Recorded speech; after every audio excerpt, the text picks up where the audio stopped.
Pemkot Ambon siap hadapi ancaman badai La Nina.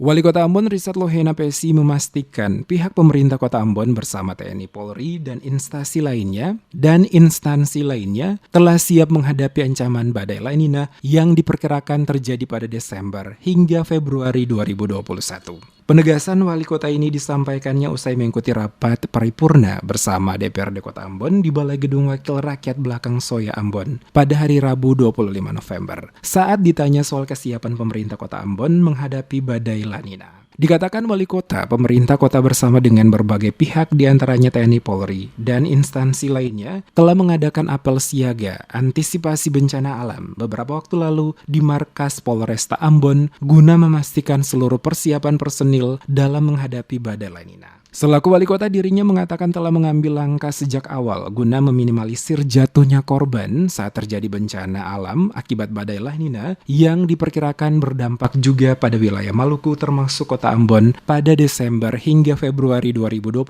nanti. Menurutnya kesiapan antisipasi La Nina bukan hanya pada fasilitas berupa kendaraan, tetapi juga personil untuk penanggulangan bencana telah disiapkan, baik kepolisian maupun TNI serta instansi lainnya. Wali kota juga berharap ada peran serta lapisan masyarakat, terkhusus warga Kota Ambon, untuk bisa bersama-sama menanggulangi jika terjadinya bencana, guna meminimalisir jatuhnya korban. Nah, kita kan sudah lebih awal kan?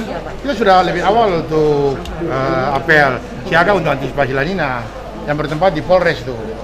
Ya sudah, kita sudah lebih awal. Ada instruksi khusus dari Pak Gubernur untuk saya menyiapkan posko pengungsian dan sudah itu kita sudah lebih awal, kira-kira 2 minggu sebelumnya kita sudah itu. Berarti Pemkot sangat siap untuk menghadapi. Sudah lebih awal.